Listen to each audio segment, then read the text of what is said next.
Bora lá! O presidente Jair Bolsonaro afirmou ontem que decidiu indicar o filho Eduardo para o cargo de embaixador do Brasil nos Estados Unidos. O deputado federal, por sua vez, disse que aceitaria renunciar ao mandato se isso fosse necessário para assumir o posto.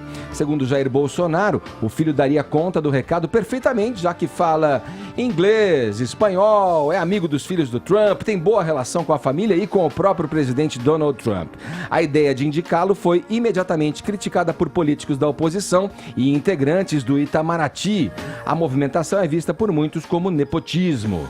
O ministro do STF, Marco Aurélio Mello, por exemplo, que tem sido contrário à indicação de parentes de políticos para cargos de natureza política, afirmou ter a impressão de que é péssima a possível indicação de Eduardo Bolsonaro. Vou começar dando bom dia pro Caio e já jogando para ele essa batata quente. Tem defesa essa possibilidade de indicação, Caio? Bom dia. Bom dia, Edgar. Eu acho, assim, a primeira batalha a ser encampada, ela é de natureza jurídica, né? Então, eu fiz aqui um apanhado para a gente fazer uma breve consideração aí pro ouvinte sobre esse tema, né?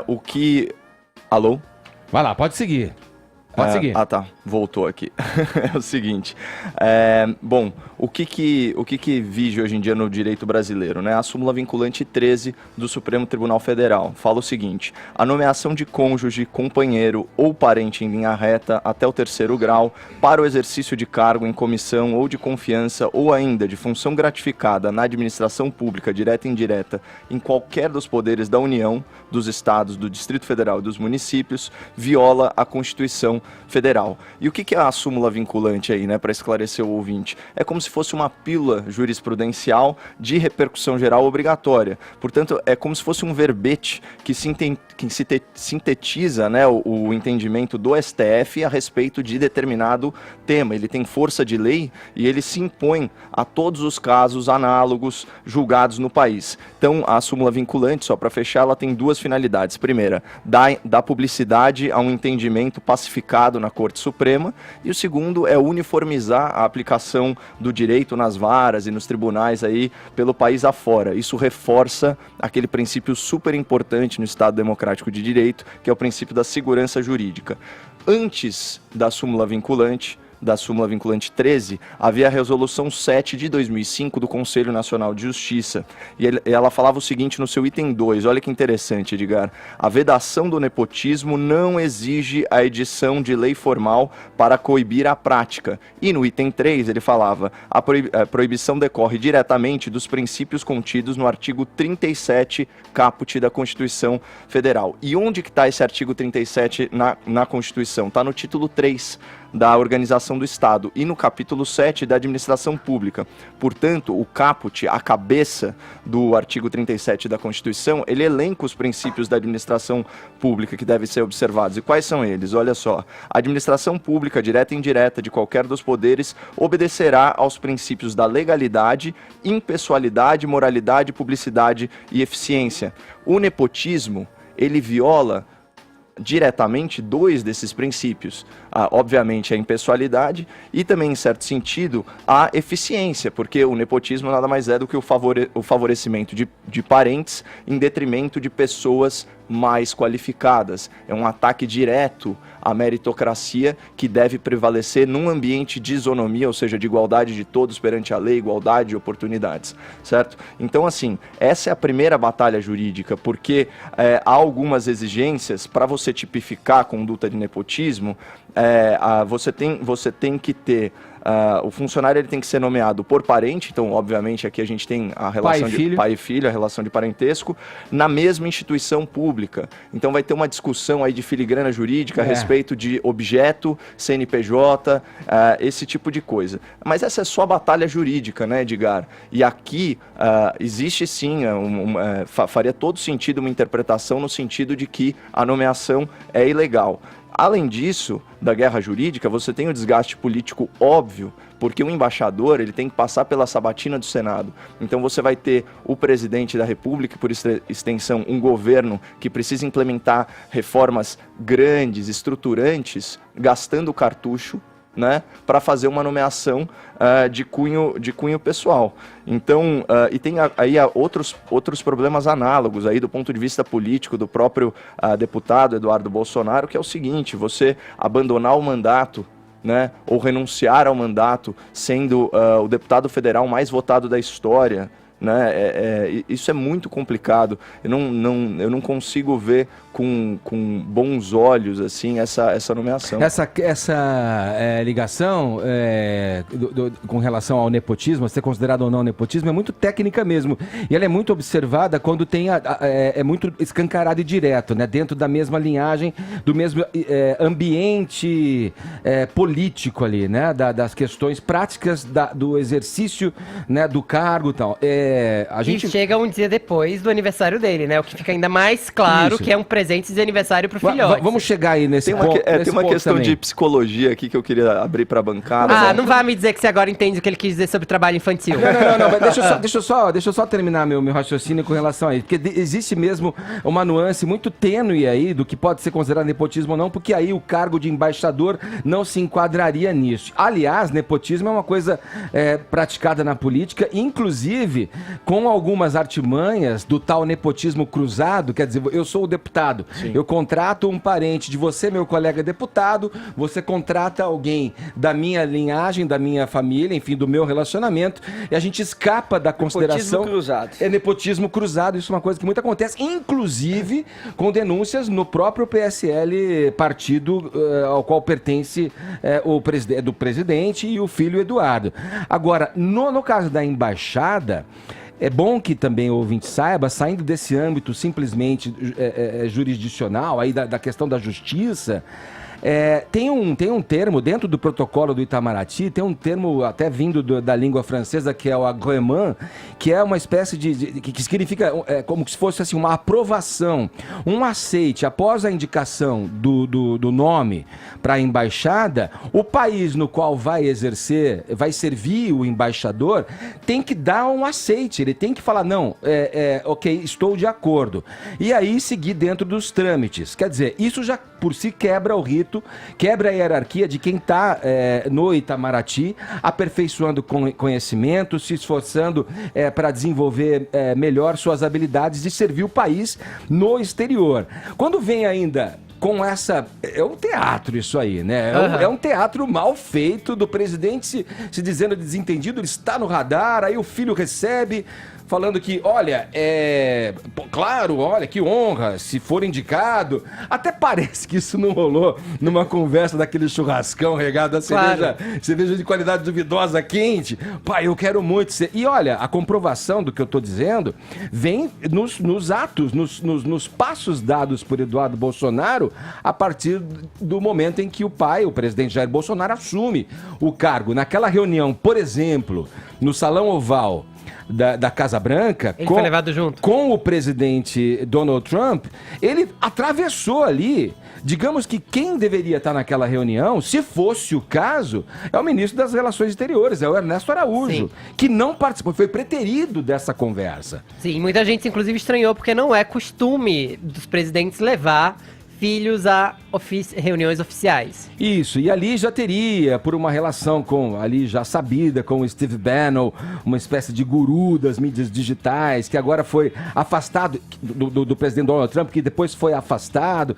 Tem toda essa relação, essa tríade aí, Steve Bannon, Olavo de Carvalho, Eduardo Bolsonaro, quer dizer, um caminho tortuoso ali, que mais uma vez, dentro da sua maneira não muito afeita a protocolos, o presidente vem empurrando goela abaixo várias decisões e várias posturas. A própria quantidade de vídeos que ele tem gravado nos últimos tempos, tentando falar de assuntos globalistas e tudo mais. Agora sim, pra gente ficar mais claro ainda sobre o teatro, pra gente tentar entender, a nomeação aconteceu um dia depois do aniversário dele. Claro que isso já devia estar alinhavado há um bom tempo, mas foi um presente do papai, né? Aí olha só que timing perfeito. Deputado Capitão Augusto, do PL de São Paulo, ele formulou uma PEC que agora que ela quer basicamente que os deputados e senadores indicados a embaixadores não renunciem ao seu cargo, que eles consigam manter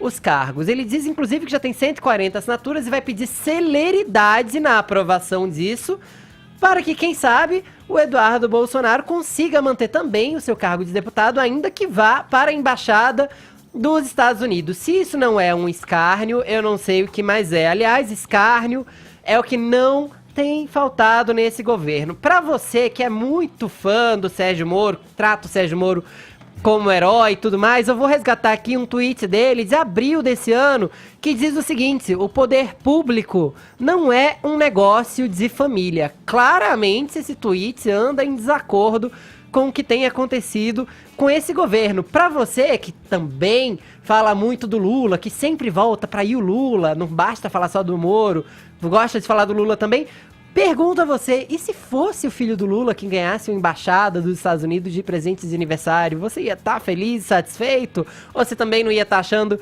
que era mamata? Terceiro ponto, o Eduardo Bolsonaro tá dentro de uma estratégia de marketing, né, essa indicação, porque afinal de contas, amigo dos filhos do Trump, a gente vê ele indo pro Guarujá, aqui em São Paulo com o Trump, pra um churrascão no Hamptons, lá nos Estados Unidos. Não é o caso, não é mesmo, gente? É porque você encontra uma pessoa 2 ou 3 vezes na vida que ela vira seu amigo íntimo. Churrascão no Hamptons. Eu subscrevo o tweet do Moro aí que o Fefito trouxe pro ouvinte. E aí você vê, compatível, você acha? Ele seguir como deputado não me parece compatível. Não é nem um pouco, mas deixa eu encerrar, deixa eu falar só mais umas coisinhas aqui. Na hipótese dele seguir como, for realmente nomeado embaixador. Deixa eu só falar mais umas coisinhas, eu juro que vai ser muito rápido. Ponto número 4, o inglês dele não é tão fluente assim.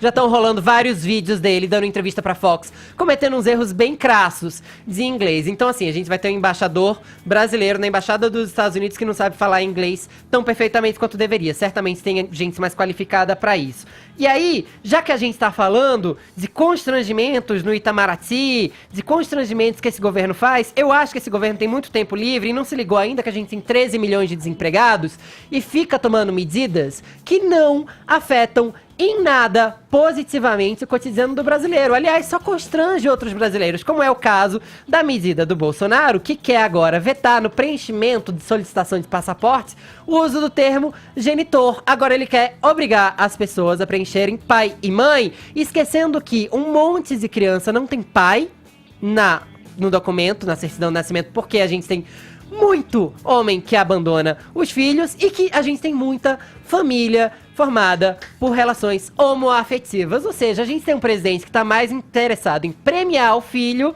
e constranger os seus cidadãos como política externa. Tá de parabéns, hein, Bolsonaro? Você vê, por isso que eu sempre destaco aqui a importância da gente ouvir os ensinamentos do professor Modesto Carvalhosa, que é autor da reforma política mais coerente que existe, que está registrada em livro, da Cleptocracia para a Democracia.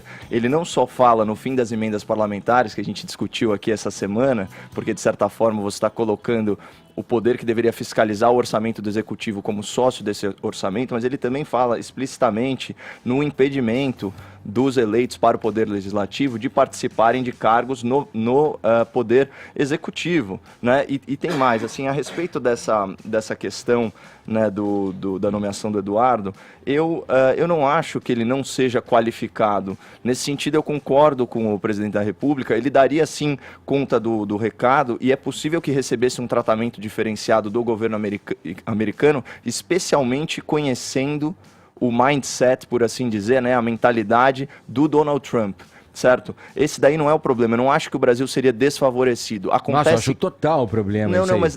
O problema, na verdade, ele é de natureza institucional. Ele é muito maior que isso, né, Edgar? Caio, mas o sujeito que ocupa uma embaixada, ele vai ter que lidar com questões que não envolvem só a relação bilateral entre as nações, mas decisões do mundo com relação a outros países também, que interferem e diz respeito a Brasil, a Estados Unidos, no caso. Quer dizer, pelo histórico... não põe em xeque a qualificação do Eduardo em si, mas é que a gente não pode ser casuísta. Mas pelo histórico dele, você já imagina em detrimento do quê? De outros profissionais formados pelo Rio Branco, que estão compondo ali os quadros do Itamaraty e desenvolvendo habilidades para tal. Essa é a questão. É uma quebra de hierarquia ele também. Pode compensar isso inclusive com networking e outras coisas, e favorecimento por ser filho de um presidente. Mas o Fefito matou a pau quando ele disse o seguinte: imagina se fosse o filho do Lula. Então a gente não pode ser casuísta. A lei, ela tem que ser feita em abstrato e ela tem que ser funcional em todos os casos, seja no caso de um cara que é mais qualificado por ser o deputado federal mais votado do Brasil, por falar aí diversos idiomas, não conheço a fluência dele nessas línguas e também não sei da quantidade de conhecimento dele a respeito de política internacional. Agora, você vê, eu já falei isso aqui, a nossa sociedade já não vê com tão bons olhos a aquisição de patrimônio por meio de herança, né? A herança patrimonial, ela é um ato unilateral de vontade, né, daquele que deixa a sua herança para os seus descendentes. Agora, a herança política, essa sim, por envolver verba pública, por envolver cargo público, ela afeta toda a sociedade. Então, ela tem que ser pensada de uma forma bem cautelosa, né? Não faz muito sentido aí essa psicologia do patriarcado, na qual os filhos eles são uma extensão da identidade do pai, né? Então, nesse sentido, eu reprovo essa medida. Pois é, e reafirma essa questão de vai governando nas informalidades, né? Vamos dando depoimentos na informalidade, fora dos ritos, fora das regras, fora do protocolo, fora da formalidade que o decoro do cargo, né? Que a liturgia do cargo exige. Pera lá. Gente, como eu disse ontem, vou repetir aqui hoje. A mamata não acabou, the mamata is not over, e agora a moda é diplomamata. Diplomamata de piroca. Pois é.